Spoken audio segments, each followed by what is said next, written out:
Hallelujah, സ്തോത്രം. ആ pastor പറഞ്ഞ പോലെ ഞാൻ നേരത്തെ ഒരിക്കൽ ജോയിൻ ചെയ്തിട്ടുള്ളതാണ്. എന്നാന്ന് എനിക്ക് കൃത്യ ഓർമ്മയില്ല. പക്ഷെ സമയം എളുപ്പം പോകുന്നതുകൊണ്ട് പാസ്റ്റർ കഴിഞ്ഞ തവണ വിളിച്ചപ്പോഴും 2 വർഷം എന്ന് പറഞ്ഞപ്പോൾ അതിശയായിരുന്നു, 2 വർഷം കഴിഞ്ഞല്ലോ എന്ന്. എന്റെ സാക്ഷി അന്ന് ഞാൻ പറഞ്ഞതാണ്.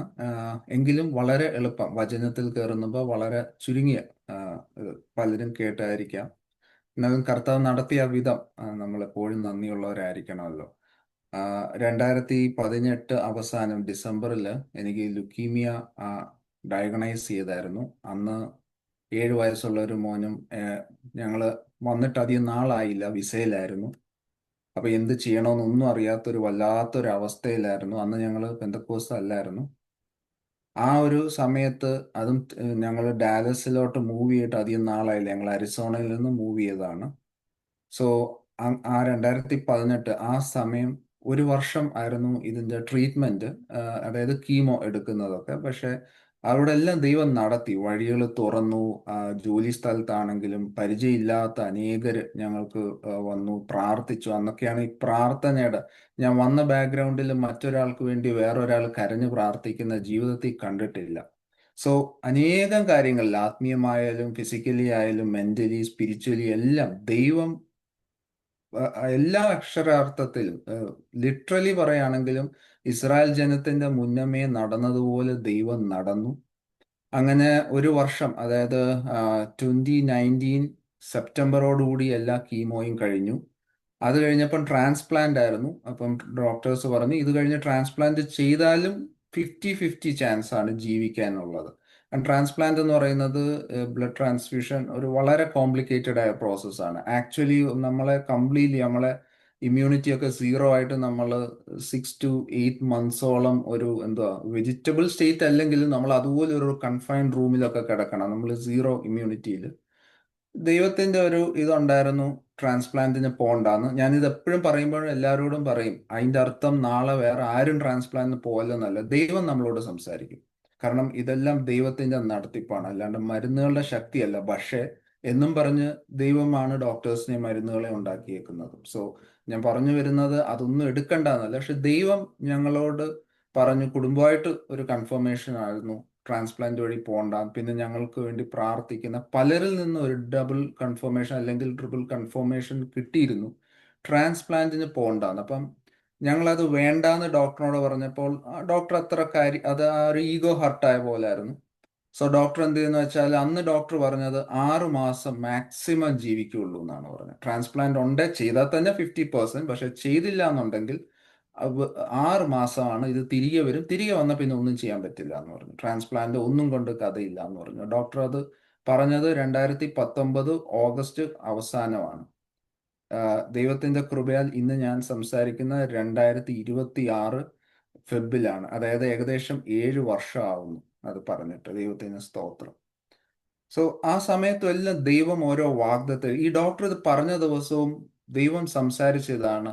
ആത്മാവിൽ ഇല്ലാത്തവർക്ക് ഇതൊന്നും വിവേചിച്ചറിയാൻ കഴിയുകയില്ല, എന്നാൽ ആത്മാവിലുള്ളവരും ഇതെല്ലാം വിവേചിച്ചറിയുന്നു. അതുപോലെ ഞങ്ങൾ പിന്നെ ഒരു സെക്കൻഡ് ഒപ്പീനിയന് പോയി. ആ ഡോക്ടർ ഇത്രയും ഹാർഷായിട്ട് പറഞ്ഞില്ലേ. സി അഗെയിൻ, ഞാൻ ഡോക്ടേഴ്സിനെ കുറ്റം പറയാല്ല, കാരണം they go by the book. അവർ കണ്ടിട്ടുള്ളതും അവർ പഠിച്ചിട്ടുള്ളതും, ഞങ്ങളെ ട്രീറ്റ് ചെയ്ത ഡോക്ടർ വെല്ലൂരിലൊക്കെ ഇരുന്ന വളരെ എക്സ്പീരിയൻസ്ഡ് ആയിട്ടുള്ള ഒരു ഡോക്ടറാണ്. സോ ഞാൻ ഡോക്ടേഴ്സിനെ കുറ്റം പറയല്ല. പക്ഷേ ദാറ്റ്സ് ഹൗ അവരുടെ അവർ പഠിച്ച അത് വെച്ച് അവർക്ക് പറയാൻ പറ്റുള്ളൂ. അപ്പൊ ഞങ്ങൾ സെക്കൻഡ് ഒപ്പീനിയന് പോയ ഡോക്ടറും പറഞ്ഞത് ഇത്രയും ഹാർഷായിട്ടില്ല, അതായത് തിരിച്ചു വരും എന്ന് ഉറപ്പല്ല, പക്ഷെ വളരെ എന്താ പറയുന്ന ഒരു സ്മൂത്ത് ആയിട്ടും സുഖിപ്പിച്ചും ഒക്കെ പറഞ്ഞതിന്റെ അർത്ഥം ഇതാണ്: എന്തായാലും ഇത് തിരികെ വരും, ട്രാൻസ്പ്ലാന്റ് ചെയ്താലും വരും. കാരണം ഒരു aggressive form of blood cancer ആയിരുന്നു. ബ്ലഡ് ക്യാൻസർ പല ഫോമുകളുണ്ട്. സോ അത് വരും എന്നാണ് പറഞ്ഞത്. അന്നും ഇതുപോലെ ദൈവം സംസാരിച്ചതാണ്: യഹോവ നിന്റെ പ്രാണനെ മരണത്തിൽ നിന്ന് രക്ഷിച്ചിരിക്കുന്നു. സോ ആ ഒരു ഇത് കഴിഞ്ഞു. പിന്നീട് ഡിസംബർ 7 വരെ ഇതുപോലെ ഈ പ്രിവെന്റീവ് കെയറിന് വേണ്ടി, അതായത് ചെറിയ ഡോസിലുള്ള കീമോയും ഒക്കെ ഉണ്ടായിരുന്നു. അതെല്ലാം എൻ്റെ ബോഡിക്ക് ഭയങ്കര റിയാക്ഷൻ വന്നു തുടങ്ങി. അതെല്ലാം ദൈവത്തിന്റെ ഒരു മൂവിങ് ആണ്. കാരണം ഹെവി ഡോസ് കീമോ എൻ്റെ ബോഡി ദൈവത്തിന്റെ കൃപയാൽ സസ്റ്റെയിൻ ചെയ്തിട്ട് വളരെ മൈന്യൂട്ട് ഡോസ് പ്രിവെന്റീവ് മെയിൻ്റനൻസിന്റെ ആ കീമോ എൻ്റെ ബോഡിക്ക് അലർജി വന്നു തുടങ്ങി. അത് ഡോക്ടേഴ്സിനോട് പറഞ്ഞിട്ടൊന്നും അവർ വിശ്വസിച്ചില്ല.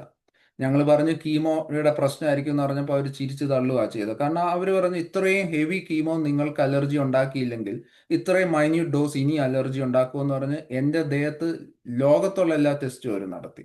കാരണം എനിക്ക് പനി മാറത്തില്ല. 50 ദിവസത്തോളം എനിക്ക് പനിയായിരുന്നു. അപ്പൊ അവരത് ഒന്ന് ക്യാൻസർ വന്നു, അല്ലെങ്കിൽ വേറൊരിടത്ത് ക്യാൻസർ വന്നു. അപ്പൊ എൻ്റെ ബോഡിയുടെ ഓരോ പാർട്ടും സത്യം പറഞ്ഞ അവർ CT സ്കാൻ ചെയ്തു, പെറ്റ് സ്കാൻ ചെയ്തു, എല്ലാം ചെയ്തു. പക്ഷെ ദൈവത്തിന്റെ കൃപയാൽ എല്ലാം നെഗറ്റീവായി. അന്നാണ് എൻ്റെ ഡോക്ടർ കൺഫ്യൂസ്ഡ് ആവുന്ന ഒരു മുഖത്തിൽ നിൽക്കുന്നത്. കാരണം പുള്ളിക്ക് പറയാൻ അറിഞ്ഞുകൂടാ ഇതെന്തുവാ, പിന്നെ എല്ലാം നെഗറ്റീവ്, ഒരു പ്രശ്നവും ഇല്ല, പക്ഷെ പനി മാറുന്നില്ല. ലാസ്റ്റില് പുള്ളി പറഞ്ഞ് എന്തെങ്കിലും ചെയ്യ്, നിങ്ങൾക്ക് അത്രയ്ക്ക് ഇതാണ് കീമോയുടെ റിയാക്ഷൻ ആണെങ്കിൽ സ്റ്റോപ്പ് ഇറ്റ് എന്ന് പറഞ്ഞു. അങ്ങനെ December 7, 2019 അന്ന് അവിടെ നിന്ന് ഇറങ്ങിയതാണ്. ഒരു മരുന്നും ഇല്ല, പിന്നെ ഒന്നുമില്ല, ഫോളോ അപ്സും ഇല്ല, ഒന്നുമില്ല. കാരണം അവര് എന്തായാലും വിട്ട ഒരിതാണ്. അന്ന് മുതൽ ഇന്ന് വരെയും ദൈവം നടത്തുന്നു ഞങ്ങളുടെ കുടുംബത്തെ. ദൈവത്തിന്റെ വാഗ്ദത്തങ്ങളിൽ ദൈവം നടത്തുന്നു. ദൈവം വിശ്വസ്തൻ. നമുക്ക് ഇന്ന് അല്പനേരം അല്പനേരം ചിന്തിക്കാനുള്ള ഒരു വചനം യിശയ്യാവിന്റെ പുസ്തകം Chapter 10 verse 27. യിശയ്യാവിന്റെ പുസ്തകം 10 അധ്യായം 27 ഞാൻ വായിക്കാം. അന്നാളിൽ അവന്റെ ചുമട് നിന്റെ തോളിൽ നിന്നും അവന്റെ നുകം നിന്റെ കഴുത്തിൽ നിന്നും നീങ്ങിപ്പോകും. പുഷ്ടി നിമിത്തം നുകം തകർന്നു പോകും. ഇംഗ്ലീഷിലും കൂടെ ഒന്ന് വായിക്കുകയാണ്. And it shall come to pass in that day that his burden shall be taken away from thy shoulder and his yoke from thy neck, and the yoke shall be destroyed because of the anointing. അല്ല, ചില വേർഷൻസിൽ എഴുതിയേക്കുന്നത് because you have grown so fat. Hallelujah. Amen. Hallelujah. See, ഈ ഐസയ 10 നമുക്ക് അറിയാവുന്ന പോലെ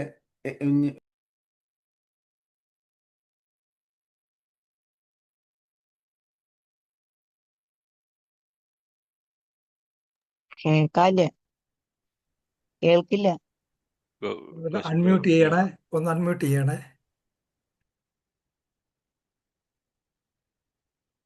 sorry, okay, ഇപ്പൊ കേൾക്കാമല്ലോ. കേൾക്കാം. നമുക്കറിയാവുന്ന പോലെ ഐസയ 10 എന്ന് പറയുന്നത് അസീറിയൻ സാമ്രാജ്യത്തിന് വരാൻ പോകുന്ന ന്യായവിധി, അവരുടെ മേൽ വരുന്ന ജഡ്ജ്മെന്റും അവർക്ക് വരാൻ പോകുന്ന ഡിസ്ട്രക്ഷനെയും കുറിച്ചാണ് ഐസയ 10 പറയുന്നത്. അതിന്റെ ഒരു കോണ്ടെക്സ്റ്റ് എന്ന് പറയുന്നത്, ഇസ്രായേൽ നമ്മളത് വായിക്കുമ്പോൾ അറിയാം, പലപ്പോഴും ദൈവം തെരഞ്ഞെടുക്കപ്പെട്ട ജനമാണ് ഇസ്രായേൽ. വചനം പറയുമ്പോൾ നിങ്ങൾ എൻ്റെ ജനമാണ്. പക്ഷെ ആ ഇസ്രായേൽ പലപ്പോഴും ദൈവത്തിൽ നിന്ന് മാറിപ്പോയി അവർക്ക് ചുറ്റുമുള്ള രാജ്യങ്ങളുടെ ഇൻഫ്ലുവൻസിലൊക്കെ വന്ന് വിഗ്രഹാരാധനയും ജഡിക പാപങ്ങളിലും മുഴുകുകയും ദൈവം പലപ്പോഴും അവരെ ഡിസിപ്ലിൻ ചെയ്യാറുണ്ടായിരുന്നു. അത് നമുക്ക് മരുഭൂമിയിൽ കാണാം, നമ്മൾ ജഡ്ജസ് വായിക്കുമ്പോൾ അവിടെ കാണാം. ഒരു സർക്കിൾ പോലെയാണ്. അവർ മാറും, പിന്നെ എന്തെങ്കിലും പ്രയാസം വരുമ്പോൾ അവർ ദൈവത്തെ വിളിക്കും, ദൈവം അവരോട് കൃപയാൽ, സ്നേഹമുള്ള ദൈവം അത് ഒരാളെ എഴുന്നേൽപ്പിക്കും, ആ ആള് വിജയം കൊണ്ട്, ഇതിങ്ങനെ സർക്കിളിംഗ് ആയിരുന്നു. അപ്പൊ അതുപോലെ ഈ ഇസ്രായേൽ ജനത്തിന്റെ പാപങ്ങൾ നിമിത്തം അവരെ ഡിസിപ്ലിൻ ചെയ്യാൻ വേണ്ടി ബൈബിൾ പറയുന്നത് God used Assyria as A road, ഒരു വടി പോലെ ഉപയോഗിച്ചതാണ് ഈ അസീറിയ സാമ്രാജ്യത്തെ ഇസ്രായേലിന്റെ മേലിന് വേണ്ടി. പക്ഷെ എന്ത് പറ്റുമെന്ന് വെച്ചാൽ ഈ അസീറിയൻ സാമ്രാജ്യം ഇവരങ്ങ് ശക്തരായപ്പോൾ അവർ വിചാരിച്ചു ഇതെല്ലാം അവരുടെ കഴിവാണ്. അങ്ങനെ അവർ അതിശക്തമായി ഇസ്രായേൽ ജനത്തെ ദ്രോഹിക്കാൻ തുടങ്ങി. അങ്ങനെ ഉള്ളപ്പോഴാണ് ദൈവം പറയുന്നത് I am going to bring judgment on Assyria. അതാണ് ഇതിന്റെ കോണ്ടെക്സ്റ്റ്. ഇനി നമ്മൾ വായിച്ച ഈ ഭാഗം എന്ന് പറയുന്നത്, അതിന്റെ ടൈമിംഗ് എന്ന് പറയുന്നത് സമേറിയയെ പിടിച്ചടക്കി കഴിഞ്ഞിട്ടുള്ള ഒരു ഭാഗത്ത് ഒരു ദൂതാണിത്. അതായത് യഹൂദയെ ആക്രമിച്ചിട്ടില്ല, എന്നാൽ സമേറിയ കംപ്ലീറ്റ്ലി വൈപ്പ് ഔട്ട് ചെയ്ത ആ സമയത്തുള്ള ദൂതാണ് ഇത്. നമുക്കറിയാം, ഇത് പറയുന്നത് ജൂത രാജ്യത്ത് 2 രാജ്യമുണ്ട്, യഹൂദ രാജ്യവും ഇസ്രായേൽ രാജ്യവും രണ്ടായതും. ഇത് യഹൂദ രാജ്യത്തിനുള്ള ദൂത്. അന്ന് ഭരിച്ചിരുന്നത് ഹെസക്കിയായിരുന്നു. ഹെസക്കിക്ക് ഈ ഐസയ കൊടുക്കുന്ന ദൂതാണ് ഇത്. അത് നമുക്കിന്ന് ദൈവകൃപയാൽ ഈ ഒരു ദൂത് എൻ്റെ ആ ഒരു അത് നമ്മളോട് എന്ത് സംസാരിക്കുന്നു എന്ന് നമുക്ക് നോക്കാം. സോ അതിൻ്റെ ജസ്റ്റ് ആ ഓരോ പാർട്ട് ബൈ പാർട്ട് നോക്കുകയാണെങ്കിൽ അവിടെ ആദ്യം പറയുന്നത്, അവന്റെ ചുമട് നിന്റെ തോളിൽ നിന്നും അവന്റെ നുകം നിന്റെ കഴുത്തിൽ നിന്നും നീങ്ങിപ്പോവും. ഇതിന്റെ ഹിസ്റ്ററി ഒന്ന് എളുപ്പം പറയാൻ, ഇത് എന്തുകൊണ്ട്, ആരുടെ നുകം? അസീറിയയുടെ നുകം. എന്തുവായിരുന്നു അവരുടെ ആ നുകം ഇസ്രായേൽ അല്ലെങ്കിൽ യഹൂദ രാജ്യത്തിന്റെ മേൽ? അഹാസ് ഭരിച്ചിരുന്ന സമയത്ത് ഞാനത് വളരെ എളുപ്പം പറയാണ്, നമുക്ക് വളരെ അറിയാവുന്ന ഭാഗമായുണ്ട്. അഹാസ് രാജാവ് ഭരിച്ചിരുന്ന സമയത്ത് ഇസ്രായേൽ രാജ്യം തന്റെ സ്വന്തം സഹോദര രാജ്യമായിരുന്നിട്ട് കൂടിയും ഇസ്രായേൽ രാജ്യം എന്ത് ചെയ്തു? സിറിയയായിട്ട് ചേർന്നിട്ട് യഹൂദയെ ആക്രമിക്കാൻ വന്നു. അന്നേരം ഈ അഹാസ് രാജാവ് ദൈവത്തോട് രക്ഷ ചോദിക്കുന്നതിന് പകരം എന്ത് ചെയ്തു? അന്ന് അസീറിയൻ സാമ്രാജ്യത്തിലുള്ള തിഗ്ലത്ത് മൂന്നാമെന്നുള്ള ആ മഹാരാജാവിന്റെ മുമ്പിൽ പോയി അഭയം പ്രാപിച്ചു. ആ നിമിഷം മുതൽ യഹൂദ രാജ്യം അസീറിയ രാജ്യത്തിന്റെ ഒരു വാസൽ സ്റ്റേറ്റ്, അതായത് ഒരു അടിമ രാജ്യമായി മാറി. പിന്നീട് നമ്മൾ അങ്ങോട്ട് വായിക്കുമ്പോഴെല്ലാം അറിയാം, ആലയത്തില് അനേകം സ്വർണങ്ങളും വെള്ളിയും ഒരു ഫോർച്യൂൺ തന്നെ കൊടുക്കേണ്ടി വന്നു ഒരു സെക്യൂരിറ്റിക്ക് വേണ്ടി. അതുപോലെ ചുങ്കം ഏർപ്പെടുത്തി. അസീറിയയുടെ ഇൻഫ്ലുവൻസ് പതിയെ പതിയെ യഹൂദയിലേക്ക് കടന്നു. സോ അന്ന് മുതൽ ഇവരുടെ ഒരു ഭാരം യഹൂദ രാജ്യത്തിന്റെ തോളിൽ വന്നു. പിന്നീട് നമ്മൾ 2 രാജാക്കന്മാർ ഒക്കെ വായിക്കുമ്പോഴും ആ ഭാഗത്ത് വചനം എടുക്കണ്ട, എന്നാലും ഹെസക്കിയുടെ കാലം വരുമ്പോൾ ഹെസക്കിയ ഇതിനെതിരെ റിബൽ ചെയ്യാൻ തുടങ്ങും. ഈ ഇത്ര ആധിപത്യവും ഈ യഹൂദ വിഴുങ്ങുന്ന ഈ അസീറിയ രാജ്യത്തിനെതിരെ റിബൽ ചെയ്യാൻ തുടങ്ങുകയും ഹെസക്കിയയുടെ 4-ാം ആണ്ടിലാണ് സമേറിയ പിടിച്ചടക്കുന്നത്. നമ്മൾ ഓർക്കണം, സമേറിയ പിടിച്ചടക്കുക എന്ന് പറഞ്ഞാൽ 3 വർഷം they took siege to Samaria city എന്ന് മാത്രമല്ല, സമേറിയ പിടിച്ചെടുത്തു എന്ന് പറഞ്ഞാൽ ഇസ്രായേൽ എന്ന രാജ്യം, യഹൂദയല്ല, ഇസ്രായേൽ എന്ന രാജ്യത്തിന്റെ ഐഡന്റിറ്റി വൈപ്പ് ഔട്ട് ചെയ്തു. എല്ലാരും ഡീപ്പോർട്ട് ചെയ്തു. അവിടെ സർവ്വതും നശിപ്പിച്ചു. അങ്ങനെ ഒരു രാജ്യം എക്സിസ്റ്റ് ചെയ്യുന്നില്ല എന്നുള്ള രീതിയിൽ കംപ്ലീറ്റ്ലി അവരുടെ ഐഡന്റിറ്റി, അവരുടെ നെയിം ആണ് അവർ തുടച്ചു കളഞ്ഞത്. അന്നത്തെ കാലത്ത് അസീറിയ ചെയ്തുകൊണ്ടിരുന്നത്, ബാബിലോണൊക്കെ ചെയ്യുന്നത്, ഒരു രാജ്യത്തെ വന്ന് പിടിച്ചാൽ ആ ഐഡന്റിറ്റി തന്നെ ഇല്ലാണ്ടാക്കി കളഞ്ഞു. പക്ഷെ അന്നും അവർ യഹൂദയെ തൊട്ടില്ല. കാരണം യഹൂദ എന്തായാലും അവരുടെ അടിമ രാജ്യമായിരുന്നു, ജൂഡ കിങ്ഡം. പക്ഷെ 10 വർഷങ്ങൾ കഴിഞ്ഞിട്ട്, അതായത് 14-ാമത്തെ ഇയർ ഓഫ് കിങ് ഹെസക്കിയ, അന്ന് സെനക്കരിബ് രാജാവായി. അന്നേരം ഇവരെന്ത് ചെയ്യുന്ന വെച്ചാൽ യഹൂദയും വൈപ്പ് ഔട്ട് ചെയ്യാൻ, അതായത് ആ ഐഡന്റിറ്റി തന്നെ വൈപ്പ് ഔട്ട് ചെയ്യാൻ, പണ്ട് അവർ സമേറിയോട് ചെയ്തതുപോലെ ചെയ്യാൻ വേണ്ടി ഒരു വൻ സൈന്യം, വാസ്റ്റ് ആർമി യഹൂദയിലേക്ക് മാർച്ച് ചെയ്യും. അവർ വരുന്ന വഴികൾ മുഴുവനും എല്ലാത്തിനെയും തകർത്ത് പിടിച്ചെടുത്ത് അതിശക്തമായി വരുന്ന ഒരു സാഹചര്യത്തിലാണ് ഈ ദൂതിന്റെ പ്രത്യേകത. അവിടാണ് ഈ ദൂത് വരുന്നത്, അന്നാളിൽ അവന്റെ ചുമട് നിന്റെ തോളിൽ നിന്നും അവന്റെ നുകം നിന്റെ കഴുത്തിൽ നിന്നും നീങ്ങിപ്പോവും. അത് വേറെ നമ്മളവിടെ വായിക്കുമ്പോൾ ഓർക്കേണ്ടിയേ, നുകം ടെമ്പററി ആയിട്ട് നീങ്ങിപ്പോകുന്നല്ല, it is a permanent solution. എന്തോ അവിടെ എഴുതിയേക്കുന്നതെന്ന് വെച്ചാൽ അന്നാളിൽ നുകം തകർന്നു പോകുന്നതാണ്. നമുക്കറിയാം എന്തോ സംഭവിച്ചതെന്ന്. ഒരു ദൂതൻ ഇറങ്ങുകയും 1,85,000 1,85,000 എനിമി സോൾജിയേഴ്സിനെ ഒരു രാത്രിയിൽ ആ ദൂതൻ കൊന്നൊടുക്കി. പിറ്റേന്ന് രാവിലെ ശത്രു സൈന്യത്തിലെ പാളയത്തിൽ അവർ കണ്ണു തുറന്ന് നോക്കുമ്പോൾ എങ്ങും ഡെഡ് ബോഡീസ് ആണ്. അപ്പോൾ സെനക്കറിബ് എന്ത് ചെയ്തു? അവിടെ നിന്ന് റിട്രീറ്റ് ചെയ്ത് തന്റെ സ്വന്തം രാജ്യമായ നിനവേല പട്ടണത്തിലേക്ക് പോവുകയും, പക്ഷെ അവിടെയും തീർന്നില്ല, നുകം മാറിപ്പോയി. പക്ഷെ അവിടെയും തീർന്നില്ല. 37-ാം വാക്യത്തിൽ അവിടെ എഴുതിയേക്കുന്നത്, ഒരു ദിവസം അവൻ അവന്റെ ആലയത്തിൽ അവന്റെ ദൈവത്തോട് പ്രാർത്ഥിക്കവേ അവന്റെ മക്കൾ അവനെ കൊന്നുകളഞ്ഞു, അവർ ആ നാട് വിട്ടുപോയി. പിന്നെ നമുക്ക് ചരിത്രം അറിയാം, അസേറിയൻ സാമ്രാജ്യം കംപ്ലീറ്റ്ലി തകർന്നുപോയി. അങ്ങനെ ഒരു സാമ്രാജ്യമേ ഇല്ലാണ്ടായിട്ട് അതിനെ മൊത്തമേ വിഴുങ്ങിയാണ് ബാബിലോൺ സാമ്രാജ്യം വരുന്നത്. നോക്ക്, നുകം തകർന്നു പോകും, നിന്റെ മേലുള്ള നുകം തകർന്നു പോകുന്നതാണ്. എങ്ങനെ ഇത് സംഭവിച്ചു? അവിടെ എഴുതിയേക്കുന്നത്, മലയാളത്തിൽ എഴുതിയേക്കുന്ന പുഷ്ടി കൊണ്ടെന്നും, ഇംഗ്ലീഷിൽ പലയിടത്തും KJV ആയാലും NKJ ആയാലും ബിക്കോസ് ഓഫ് ദ അനോയിന്റിങ് എന്നാണ്. സോ ഇമേജ്, നമ്മൾ ആ പിക്ചർ ചെയ്യുന്ന ഇമേജ്, ഇമേജിന്റെ ഇതാണ്. കാളയുടെ പുറത്തുള്ള നുകം, കാള അങ്ങ് ഭയങ്കര വലുതായി വലുതായി അതിന്റെ കഴുത്ത് അങ്ങ് വലുതായി വലുതായി ആ നുകം ഒടിഞ്ഞു പോകുന്നു എന്നാണ്. സ്പിരിച്വൽ മീനിങ് ഒന്നാണ്. By the divine power this yoke was broken. ദൈവത്തിന്റെ ശക്തിയാൽ, ദൈവത്തിന്റെ പരിശുദ്ധാത്മാവിന്റെ ശക്തിയാൽ ഈ നുകം തകർന്നു. സി, എന്തൊക്കെ പറഞ്ഞാലും ഇസ്രായേൽ ജനം ദൈവത്തിന്റെ ജനമായിരുന്നു. കുറച്ചു നേരത്തേക്ക് അവരെ ഡിസിപ്ലിൻ ചെയ്യാൻ ദൈവം എന്തെല്ലാം ചിലപ്പോൾ അനുവദിക്കുമെങ്കിലും ഇവിടെ ആ വചനം നമ്മളെ പഠിപ്പിക്കുന്ന ദൈവത്തിന്റെ ജനത്തിന്റെ മേൽ ദൈവത്തിന്റെ കണ്ണുണ്ട്. ഏത് നുകവും തകരും. നമ്മുടെ പ്രത്യാശ അതാണ്. നമ്മൾ എന്ത് പ്രശ്നം ഉണ്ടെങ്കിലും, എന്തെങ്കിലും നമുക്കൊരു വറി ഉണ്ടെങ്കിൽ നമ്മളെ പിന്നോട്ട് വലിയ, അല്ലെ കോൺസ്റ്റന്റ് ആയിട്ട് നമ്മളെ എന്ത് പറയുന്ന പുറകോട്ട് വലിക്കുന്ന, അല്ലെ നമ്മളെ ബന്ധിക്കുന്ന എന്തെങ്കിലും ചങ്ങല ഉണ്ടെങ്കിൽ, അത് ചിലപ്പം രോഗഭാരമായിരിക്കാം, പാപഭാരമായിരിക്കാം, എന്തും ആയിക്കോട്ടെ, നമ്മുടെ പ്രത്യാശ എന്താന്ന് വെച്ചാൽ നമ്മൾ ദൈവത്തിന്റെ മക്കളാണ്. പഴയ നിയമത്തിൽ ഇസ്രായേൽ ദൈവത്തിന്റെ ജനങ്ങളായിരുന്നെങ്കിൽ പുതിയ നിയമത്തിൽ കർത്താവിന്റെ വിളിക്കുന്ന നമ്മൾ ഓരോരുത്തരും ദൈവത്തിന്റെ ജനമാണ്. ആ ജനത്തെ ദൈവം ഒരിക്കലും കൈവിടില്ല. നമ്മൾ അവിശ്വസ്തരായിരിക്കാം, നമ്മളിൽ കുറവുണ്ടായിരിക്കാം, പക്ഷെ അതിന്റെ അർത്ഥം ദൈവം അവിശ്വസ്തനല്ല. ദൈവത്തിന്റെ കണ്ണ് എപ്പോഴും നമ്മുടെ ഉണ്ട്. അതുകൊണ്ടാണ് ദൈവം പറയുന്നത്, നിന്റെ തലയിലെ മുടി പോലും ഞാൻ എണ്ണിയിരിക്കുന്നു.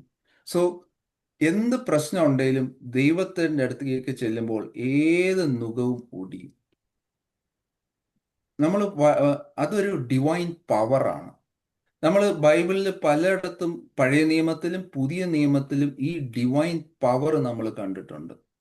അതായത് പരിശുദ്ധാത്മാവിന്റെ ആ ശക്തി വരുമ്പോഴത്തേക്ക് അവിടെ ബ്രേക്ക് ത്രൂകൾ സംഭവിക്കുന്നുണ്ട്, നുകങ്ങൾ ഒടിയുന്നുണ്ട്, നമ്മൾ വിശ്വസിക്കാൻ പറ്റാത്ത പല കാര്യങ്ങളും സംഭവിക്കുന്നുണ്ട്.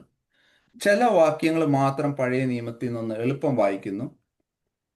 1 രാജാക്കന്മാര് 18:46, അതായത് ഫസ്റ്റ് കിങ്സ് ചാപ്റ്റർ 18 വേഴ്സ് 46 പറയുന്നത്, the power of the Lord came upon Elijah and tucking his coat into his belt he ran ahead of Ahab all the way to Jezreel. എന്നാൽ യഹോവയുടെ കൈ ഏലിയാവിന്റെ മേൽ വന്നു, അവൻ അരമുറുക്കിക്കൊണ്ട് ഇസ്രായേൽ എത്തുന്നവരെ അഹാബിന് മുന്നോടിയായി ഓടി. നിങ്ങളൊന്ന് ആലോചിച്ച് നോക്കുക. നമ്മളിത് വായിക്കുമ്പോൾ, നമ്മളത് ഇരുത്തി ഒന്ന് ചിന്തിക്കുമ്പം, പ്രായം ചെന്ന ഒരു പ്രവാചകൻ, പഴയ ദിവസത്തെ എല്ലാം പോട്ടെ, അന്ന് കർമ്മയില് രാവിലെ മുതൽ ഓരോ ശുശ്രൂഷയിലും ഓരോന്നിലും ഇരുന്ന ഒരു മനുഷ്യൻ. കാരണം രാവിലെ ഈ ബാൽ പുരോഹിതന്മാരെല്ലാം കൂടെ അവരുടെ ദൈവത്തെ വിളിക്കാനുള്ള പരിശ്രമത്തിൽ ആ സമയം അവിടെ നിന്ന് അത് നോക്കിയിരുന്ന ഈ ഏലിയാവ്. അത് കഴിഞ്ഞ് ഉച്ച കഴിഞ്ഞിട്ടാണ് യാഗം ക്രമീകരിക്കുക, യാഗം അർപ്പിക്കുക, സ്വർഗത്തിൽ നിന്ന് തീയിറക്കുക. ഇതെല്ലാം കഴിഞ്ഞ് 450 കള്ള ബാൽ പ്രവാചകന്മാരെ കൊന്നൊടുക്കി. അത് കഴിഞ്ഞ് കർമ്മേലിൽ പോയി പ്രാർത്ഥിക്കാനിരുന്നു, പ്രാർത്ഥനയിൽ പോരാടി. ഇതെല്ലാം ചെയ്ത് ഒരു മനുഷ്യൻ ഏതൊരു നോർമലി നമ്മൾ, കാരണം ഏലിയാവും നമ്മൾ സ്വഭാവമുള്ളവനാണ്, ഏലിയാവും നമ്മളെപ്പോലെ ഒരു മനുഷ്യൻ. അത്രയും, അതായത് ഉണ്ണാതെ കഴിക്കാതെ കുടിക്കാതിരുന്ന് എന്തുമാത്രം ക്ഷീണം കാണും ഈ മനുഷ്യൻ. അവിടെ എഴുതിയേക്കുന്നത് യഹോവയുടെ കൈ, അല്ലെങ്കിൽ ഇംഗ്ലീഷിൽ പറയുന്ന പോലെ the power of the Lord came upon Elijah. ഇത്രയും ശക്തിയേറിയ കുതിരകളുടെ മുന്നമേ ഓടിയെന്ന്. വെൻ ദ പവർ, അവിടെ പല സ്ഥലങ്ങളിലും നമ്മൾ ഇത് കാണുക, ദൈവത്തിന്റെ ശക്തി ഇറങ്ങുമ്പോൾ ഡിവൈൻ ബ്രേക്ക് ത്രൂസ് ഹാപ്പൻ. അതാണ് അവിടെയും പറഞ്ഞത്, നുകം തകരും എന്നുള്ളത്. വേറെ പലയിടത്തും ഉണ്ട്, എല്ലാം വായിക്കുന്നില്ല എങ്കിലും നമ്മൾ ജഡ്ജസിൽ സിംസോണിനെ കുറിച്ച് വായിക്കുമ്പോൾ പലയിടത്തും ഒരു വാക്ക് പറയുന്നത് എന്തുവാന്ന് വെച്ചാൽ, the spirit of the Lord came upon Samson എന്നാണ്. തിമ്നയ്ക്ക് പോകുന്ന വഴി ഒരിക്കൽ ഒരു സിംഹം സിംസോണിന്റെ അടുക്ക വന്നപ്പോൾ അവിടെ എഴുതിയേക്കുന്നത് spirit of the Lord came upon, അല്ലെങ്കിൽ യഹോവയുടെ ആത്മാവ് അവന്റെ മേൽ വന്നു. ഈ പേപ്പറൊക്കെ വലിച്ചു കീറുന്ന പോലാണ് പുള്ളി ഒരു സിംഹത്തെ വലിച്ചു കീറിയത്. അതുപോലെ 1 ശമൂവേൽ 16:13 നമ്മൾ വായിക്കുന്നു, അങ്ങനെ ശമൂവേൽ തൈലക്കൊമ്പ് കൊണ്ട് എടുത്ത് അവന്റെ സഹോദരന്മാരുടെ നടുവിൽ വെച്ച് അവനെ അഭിഷേകം ചെയ്തു. യഹോവയുടെ ആത്മാവ് അന്ന് മുതൽ ദാവീദിന്റെ മേൽ വന്നു. ഇംഗ്ലീഷിൽ പറയുകയാണെങ്കിൽ ഇങ്ങനെയാണ് എഴുതിയേക്കുന്നത്, from that day onwards the spirit of the Lord came powerfully upon David. ഇതുപോലെ അനേകം മോശയുടെ കേസ്, ഗിദിയോന്റെ കേസിൽ നമ്മൾ പഴയ നിയമത്തിൽ എടുക്കുമ്പോൾ അനേകം ഇടത്ത് ഒരു ഡിവൈൻ ബ്രേക്ക് ത്രൂ വരുന്നത് when the moving of the Holy Spirit വരുമ്പോഴാണ് ഒരു ഡിവൈൻ ബ്രേക്ക് ത്രൂ. ഇനി പുതിയ നിയമത്തിൽ നോക്കുകയാണെങ്കിൽ പുതിയ നിയമം പഴയ നിയമം തമ്മിൽ ഒരു വലിയ വ്യത്യാസമുണ്ട്. അതാണ് നമ്മുടെ കൂടുതൽ പ്രതീക്ഷയ്ക്കുള്ള ഒരു വക. പഴയ നിയമത്തില് ഹോളി സ്പിരിറ്റിന്റെ ഒരു മൂവ്മെന്റ് അല്ലെ ആ പവർ എന്ന് പറയുന്നത് നമുക്കറിയാവുന്ന പോലെ ടെമ്പററി ആയിരുന്നു. ഇറ്റ്സ് ഫോർ സം ടൈം, ചിലരിൽ ചില സമയത്ത് വരും എന്നാണ്, സിംസോണിന്റെ കേസിലും ഒക്കെ ആണെങ്കിലും. പക്ഷെ പുതിയ നിയമത്തിൽ വചനം പറയുന്നത് കർത്താവിൽ നിൽക്കുന്ന ഏതൊരു വ്യക്തിയുടെ മേലും പരിശുദ്ധാത്മാവുണ്ട്, അത് അന്ത്യത്തോളം ഉണ്ടെന്നാണ് കർത്താവ് പറഞ്ഞത്. ഞാൻ ഇപ്പം പോന്നു, കുറച്ചു നേരം ഈ ലോകക്കാരെന്നെ കാണില്ല, പക്ഷെ നിങ്ങൾ എന്നെ കാണും, ഞാൻ നിങ്ങളിൽ വസിക്കും എന്നാണ്. അത് എപ്പം വരെയാണ്? ലോകത്തിന്റെ അവസാനം വരെ, റാപ്ചർ സംഭവിക്കുന്നവരെ, അല്ലെ നമ്മുടെ മരണം വരെ. മരണം കഴിഞ്ഞ് ഈ ഭൂമിയിൽ കഴിഞ്ഞ കർത്താവിന്റെ കൂടെ, പക്ഷെ പരിശുദ്ധാത്മാവിന്റെ ശക്തി നമ്മുടെ കൂടെ കാണും. സി ആ ശക്തിയിൽ വരുന്ന മാറ്റങ്ങൾ പുതിയ നിയമത്തിലും അനേകം ഇടത്തുണ്ട്. പത്രോസിന്റെ കാര്യം എടുത്തു നോക്ക്, നമുക്ക് എല്ലാവർക്കും അറിയാവുന്ന കാര്യമാണ്.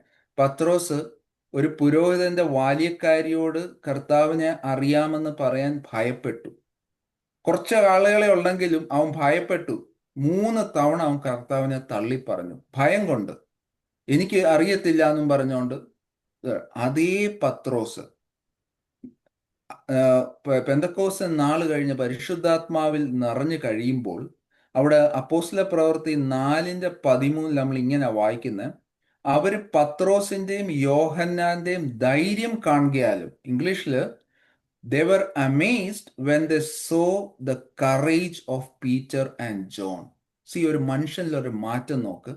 ഒരു ബാല്യക്കാരിയോട് പോലും കർത്താവിനെ എനിക്ക് അറിയാമെന്ന് പറയാൻ ഭയന്ന പത്രോസ്, കർത്താവിനെ ക്രൂശിച്ചപ്പോൾ ഓടിക്കളഞ്ഞ പത്രോസ്, മുറിയിൽ ഭയന്നിരുന്ന പത്രോസ്, പരിശുദ്ധാത്മാവിന്റെ നിറവോടുകൂടി പത്രോസിൽ വരുന്ന മാറ്റം, അതേ ആലയത്തിൽ കർത്താവിനെ ക്രൂശിച്ചവരുടെ മുന്നിൽ വെച്ച് അനേക ആയിരങ്ങളോട് ഈ കർത്താവിനെ കുറിച്ച് ഏറ്റുപറയുന്ന ഒരു പത്രോസ്. അവിടാണ് പരിശുദ്ധാത്മാവിന്റെ ആ ശക്തി, the transformation power and the divine power of the Holy Spirit. പൗലോസ് പറയുന്നുണ്ട്, 2 കൊരിന്ത്യൻസിന്റെ 4:7 പൗലോസ് പറയുന്നുണ്ട്, ഞാനത് പാരഫ്രൈസ് ചെയ്യാണ്, അതേ വചനത്തിൽ പറയല്ല, പക്ഷെ പൗലോസ് പറയുന്നത് ഈ മൺപാത്രത്തിൽ ഈ ശക്തി ഉണ്ട്. അതുകൊണ്ടാണ് we are hard pressed on every side. 4 പാടിനും പ്രശ്നങ്ങൾ നമുക്കറിയാം. പൗലോസ്ലിയുടെ ആ ഒരു എന്താ പറയുന്ന ശുശ്രൂഷ എന്ന് പറയുന്ന അതികഠിനമായിരുന്നു, പല പല പ്രശ്നങ്ങൾ. അപ്പൊ പൗലോസ് പറയാം, we are hard pressed on every side but not crushed. We are perplexed, അതായത് കൺഫ്യൂസ്ഡ് ആണ്. പലപ്പോഴും ഇത് എന്ത് സംഭവിക്കുന്നു? സഭകൾ സ്ഥാപിക്കുന്നു, ആളുകൾ പെട്ടെന്നൊരു സുപ്രഭാതത്തിൽ പൗലോസിനെതിരെ തിരിയുന്നു. അങ്ങനെ പല പല instance. But not in despair. Persecuted but not abandoned. Struck down but not destroyed. കാരണം എന്തോ? അതിന്റെ മേലിൽ എഴുതിയേക്കുന്ന ഈ മൺപാത്രത്തിൽ ഞങ്ങൾക്ക് ഈ ശക്തിയുണ്ട്, പരിശുദ്ധാത്മാവിന്റെ ഈ ശക്തി ഉള്ളതിനാലാണ്. പത്രോസ് വേറൊരിടത്ത് പറയുന്നുണ്ട്, 2 പത്രോസിൽ പറയുന്നുണ്ട്, his divine power has given us everything we need for a godly life. ദൈവത്തിന്റെ ആ ശക്തി നമുക്ക് ഉണ്ട്, നമ്മൾ മുന്നോട്ട് നയിക്കാൻ ഏത് പ്രതികൂല സാഹചര്യങ്ങളിൽ. അതുകൊണ്ടാണ് കർത്താവ് പറഞ്ഞത്, ഞാൻ നിങ്ങൾക്ക് ഈ അധികാരം തരുന്നു എന്ന് പറഞ്ഞത്. പാമ്പിനെയും തേളിനെയും ചവിട്ടാനുള്ള അധികാരം എന്ന് പറഞ്ഞാൽ നമ്മൾക്ക് നമ്മുടെ ശക്തി എന്നല്ല, നമ്മളിൽ ഒഴുകുന്ന പരിശുദ്ധാത്മാവിന്റെ ശക്തിയാണ്. അന്നേരം ഒരു ചോദ്യം വരാം, then why I am not experiencing this? കാരണം പരിശുദ്ധാത്മാവ് കർത്താവിനെ ഏറ്റു പറയുന്ന നിമിഷം മുതൽ നമുക്ക് പരിശുദ്ധാത്മാവ് ഉണ്ട്. അളവ് പലതാണ്. എന്തുകൊണ്ടാണ് എനിക്ക് ആ ഒരു ഡിവൈൻ പവർ എക്സ്പീരിയൻസ് ചെയ്യാൻ പറ്റാത്തത്? കർത്താവ് ഈ പാരബിൾ ഓഫ് ദ സോറിന്റെ കാര്യം പറഞ്ഞല്ലോ. അതിനകത്ത് ആദ്യത്തെ കൂട്ടർ, അതായത് റോഡിൽ വീണ വിത്തുകൾ, അത് അവിശ്വാസികളെ കുറിച്ച്. കാരണം വചനം കേട്ടു, അവർക്ക് അതൊന്നും വിശ്വാസമൊന്നുമില്ല, അവരപ്പോഴേ തള്ളിക്കളഞ്ഞു, അവരുടെയും കാര്യമല്ല.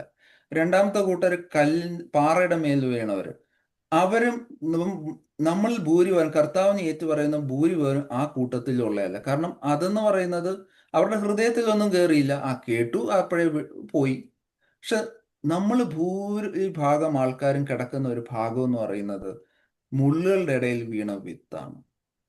നമ്മൾ വചനം കേട്ടു, നമുക്ക് കാര്യങ്ങളെല്ലാം അറിയാം. പക്ഷേല് ഈ ലോകത്തിന്റെ പ്രയാസങ്ങൾ, ലോകത്തിന്റെ സുഖങ്ങള്, the worries and passions of the വേൾഡില് നമ്മൾ പെട്ട് ഞെരുങ്ങിയിരിക്കുകയാണ്, അകത്ത് മരിച്ചുകൊണ്ടിരിക്കുകയാണ്. അതുകൊണ്ടാണ് ഈ ലോകാവസാനം, അതുകൊണ്ടാണ് പൗലോസ് തിമോത്തിക്ക് പറഞ്ഞത്, you will be seeing A form of godliness. കാരണം അകത്ത് മരിച്ചുകൊണ്ടിരിക്കുകയാണ്. സോ നമ്മൾ പറയുകയാണെങ്കിൽ ഇപ്പം ഈ കനലുണ്ടല്ലോ, ഒരു സ്മോൾഡറിങ് ചാർക്കോൾ, ഈ കനൽ വളരെ ചെറിയൊരു റെഡിഷ് കളർ ആയിരിക്കും, അതിന്റെ മണ്ടയ്ക്ക് മുഴുവനും ആഷ് അല്ലെങ്കിൽ വേസ്റ്റ് ആയിരിക്കും, അതിന് ആ ഉള്ളിലൊരു കനലായിരിക്കും. ഇത് അനങ്ങാതിരുന്ന എന്ത് ചെയ്ത് പതിയെ അങ്ങ് കെട്ടുപോകും.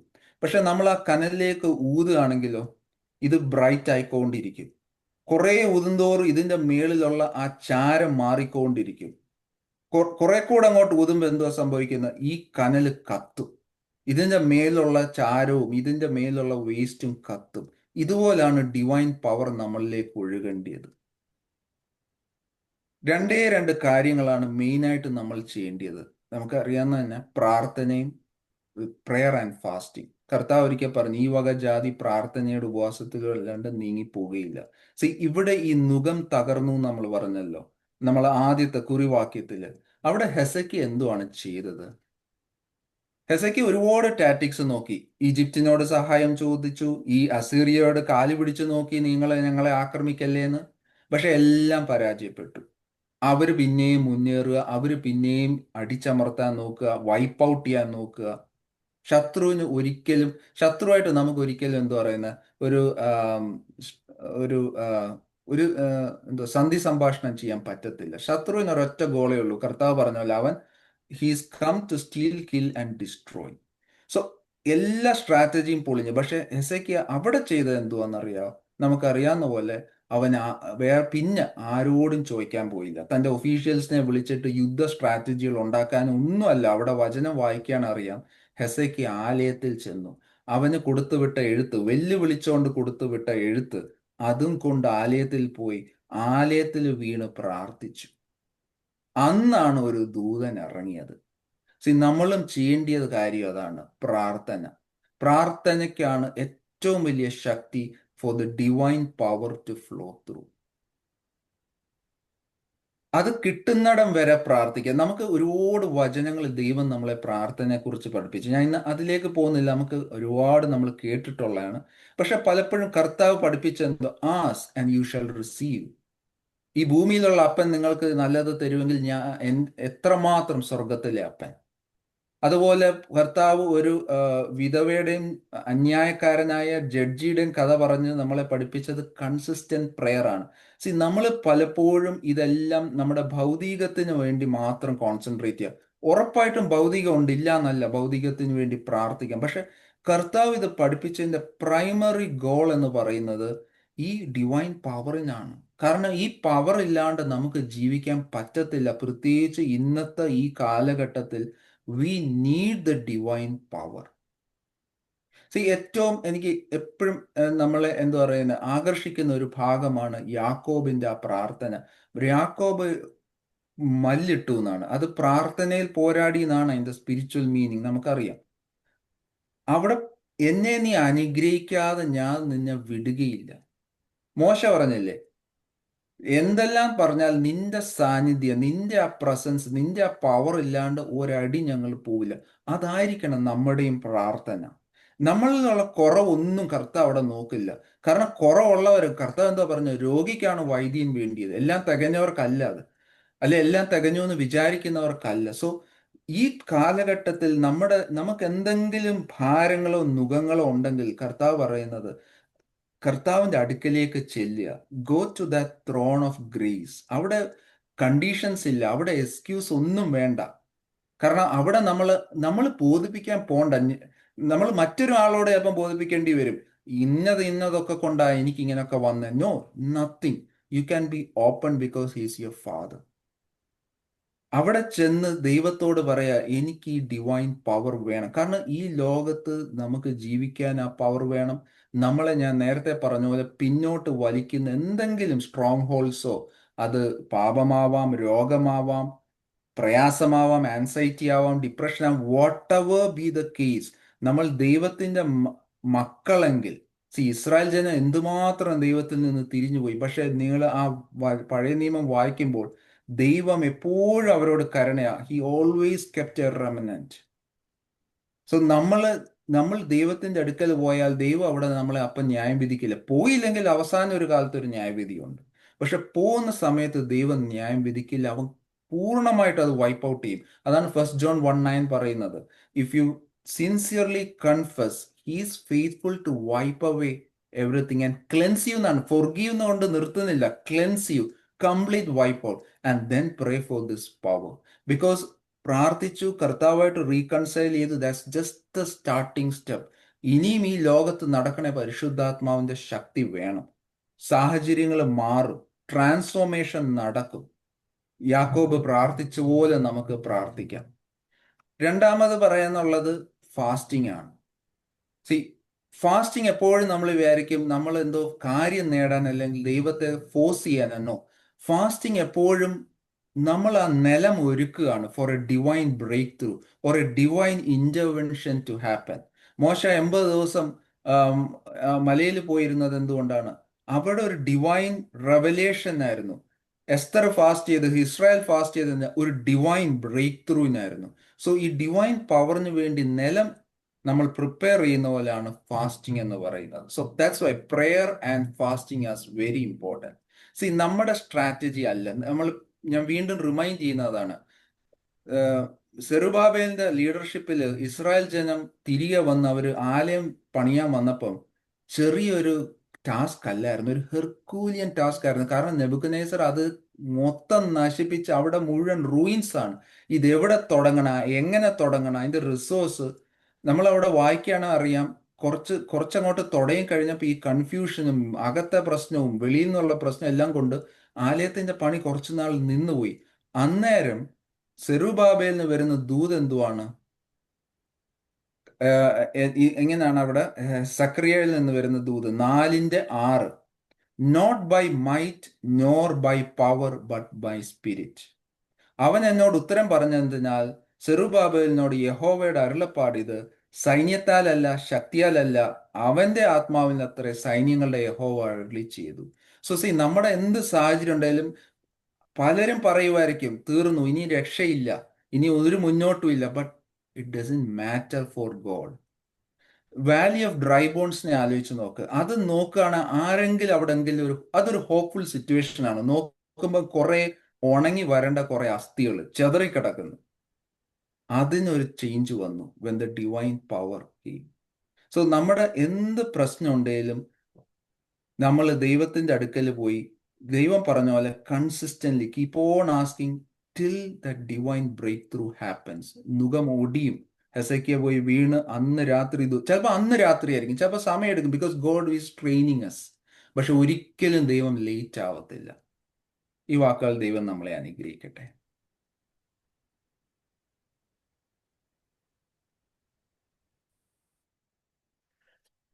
Price Lord, praise Lord. പ്രിയമുള്ളവരെ, എത്ര ശക്തമായിട്ടുള്ള ദൈവവചനമാണ് നമ്മൾ കേട്ടുകൊണ്ടിരുന്നത്. ഞാൻ 1-2 വാചകങ്ങളോടെ പറഞ്ഞതിന് ശേഷം കുര്യൻ പാസ്റ്റർ പ്രാർത്ഥിച്ച ആശീർവാദം പറഞ്ഞ് നമ്മൾ ഈ മീറ്റിംഗ് ഇവിടെ പൂർണ്ണമാകുന്നതാണ്. അതുപോലെ തന്നെ ഇന്ന് ഈ മീറ്റിങ്ങിൽ പുതിയതായിട്ട് പലരും സംബന്ധിക്കുന്നുണ്ട്.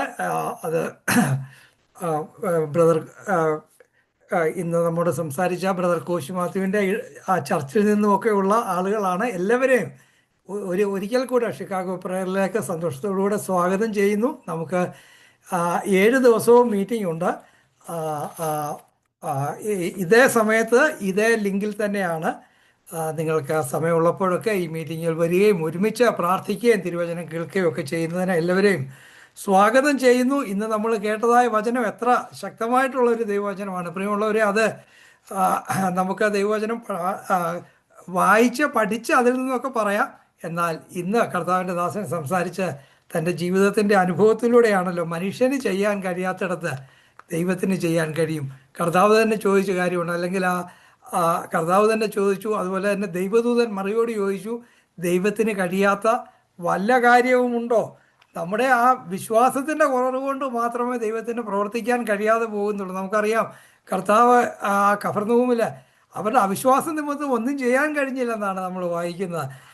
അസീറിയ എന്ന ആ നുകം, ഇസ്രയേലിനെ വളരെ വർഷങ്ങളായി പീഡിപ്പിച്ചുകൊണ്ടിരുന്ന ആ നുകം, അത് ഹിസ്കിയ രാജാവ് തൻ്റെ ബുദ്ധിയും ജ്ഞാനവും ഡിപ്ലോമസിയും നയതന്ത്രജ്ഞതയൊക്കെ ഉപയോഗിച്ച് അതൊക്കെ ഒന്ന് പരിഹരിക്കാനായിട്ട് ശ്രമിച്ചു. എന്നാൽ അവിടെയൊക്കെ വൻപിച്ച പരാജയത്തിലാണ് ഇത്. അപ്പോൾ ആ പരാജയം വന്നപ്പോഴാണ് ആ ആലയത്തിലേക്ക് ചെന്ന് ആ ദൈവത്തിൻ്റെ അടുത്ത് ചെന്ന് തൻ്റെ ആ സങ്കടം ബോധിപ്പിക്കുകയാണ്. കർത്താവെ, നീ അല്ലാതെ എനിക്ക് ആരുമില്ല സഹായിക്കാൻ എന്ന് പറഞ്ഞപ്പോൾ കർത്താവ് തന്നെ, ദൈവം ആ നുകം എന്നേക്കുമായി ഒടിച്ചു കളഞ്ഞു. നമ്മൾ കേട്ടല്ലോ, ആ പീഡിപ്പിച്ചുകൊണ്ടിരുന്ന രാജാവിനെ അദ്ദേഹത്തിൻ്റെ മക്കൾ തന്നെയാണ് കൊന്നുകളഞ്ഞത്.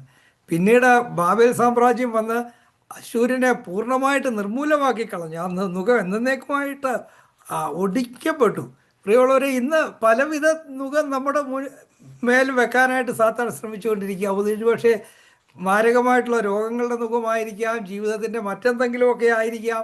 നമുക്ക് ഒരു രീതിയിലും മുന്നോട്ട് പോകാൻ കഴിയാത്ത രീതിയിൽ, അല്ലെങ്കിൽ വളരെ നമ്മെ നിരാശരാക്കുന്ന രീതിയിലുള്ള നുഖങ്ങൾ സാത്താൻ നമ്മുടെ മേൽ വെക്കുകയാണ്. എന്നാൽ പരിശുദ്ധാത്മാവിൻ്റെ ശക്തി നമ്മുടെ മേൽ വരുമ്പോൾ ആ സകല നുഖങ്ങളും കർത്താവ് ഒടിച്ചു കളയുകയാണ്. ആ പരിശുദ്ധാത്മാവ് നമ്മുടെ സകല നുഖത്തെയും ഒടിച്ച് നമ്മളെ സ്വതന്ത്രരാക്കുകയാണ്.